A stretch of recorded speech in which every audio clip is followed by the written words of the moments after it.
Okay, I'm here at Sandy Hollow, probably most likely the south end of the battlefield.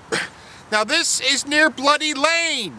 Bloody Lane is right off to the east.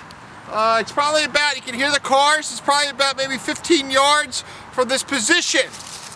Now as the Americans were retreating from Birmingham Hill, which is about down the Bloody Lane, about 50 yards to the south. The house you see behind me was not here during the battle. This was open fields.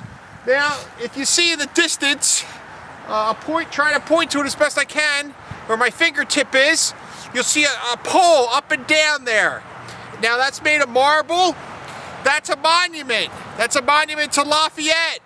Now Lafayette was injured in this field. He was injured right here where I'm standing. In most accounts there was a tree. The tree stood here. The tree marked the boundary where Lafayette was injured during the Battle of Brandywine. Now this tree, about 20 or 30 years ago, fell in a hurricane, so there's no marker. They think that Lafayette was injured where that marker is today. It might not be correct, it might be just where I'm standing. Now Lafayette was a commander. He was a high-ranking man in France. He came over, he was 19 years old during the Battle of Brandywine. He gave his services to the Continental Army. Washington picked him up. He's an incredibly intelligent individual from an elite family. Lafayette was 19 years old during this engagement. It was his first engagement of the war. Now Lafayette was a very, very interesting individual.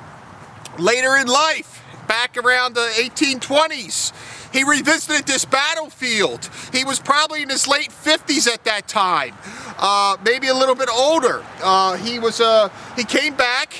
He visited many of these sites in his youth. He went into Westchester. He came to this battlefield here. He actually was in Chadds Ford.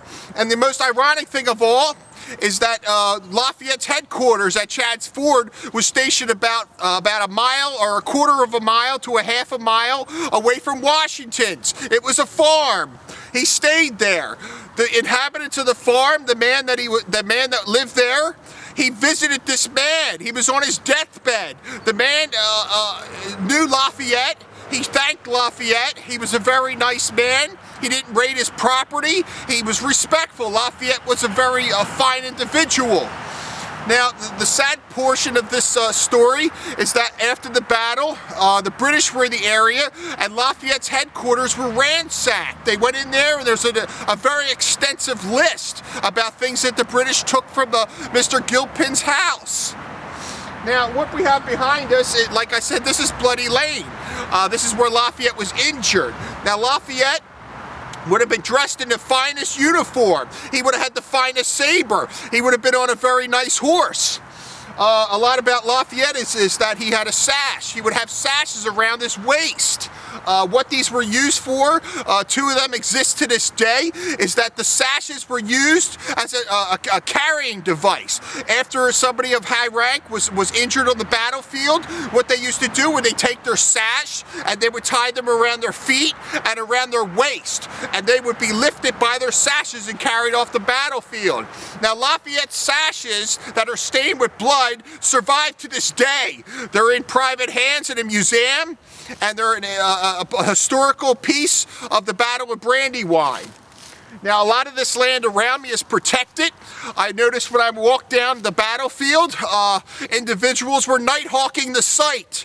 Now, what we call night hawking is people come down here in the cover of darkness. They wear dark clothing. They wear ski hats so nobody can see them. They wear earmuffs. They have headphones on, and what they do is they metal detect at night on private lands or in a battlefield. Now, I wouldn't suggest doing this. It's a $50,000 fine for any metal detecting, but I noticed that there was holes as I was walking down the battlefield, some in many locations.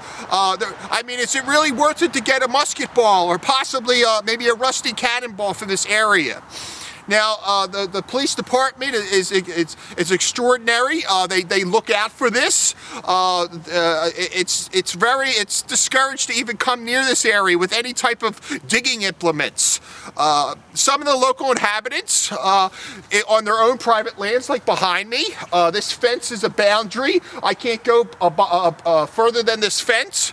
If they were digging in their backyard, say planting a garden, or if they were maybe burying a pet, they would find musket balls. It's happened. I've talked to many people, and they found different types of artifacts on their property. One guy even found a bayonet that was bent. It was in perfect condition almost, just as far as rust. These things are donated to our historical society. They remain in private hands, and it's a testimony to how ferocious this battle was. All the implements that were left behind.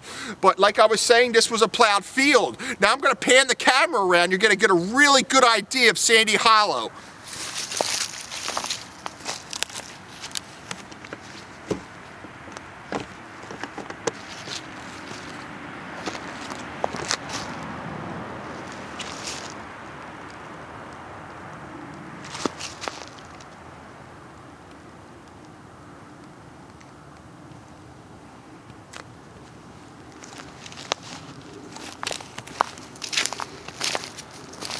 Again, in the distance, if you see up here, you'll see some houses, you'll see Bloody Lane. That was the road we were discussing before.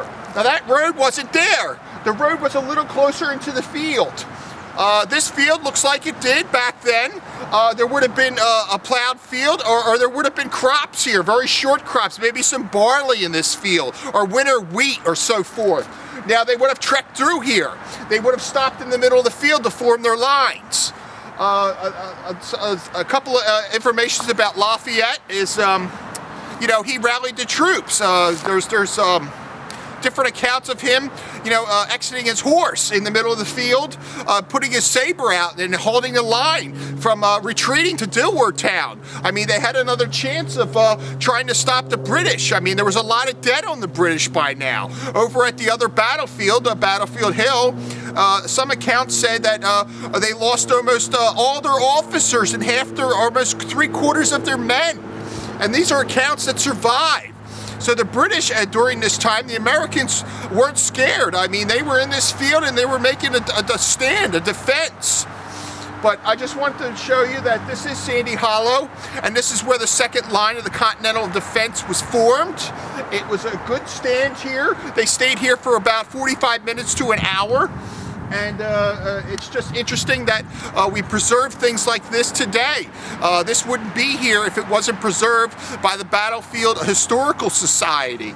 And I just hope it stays like this for many, many years to come.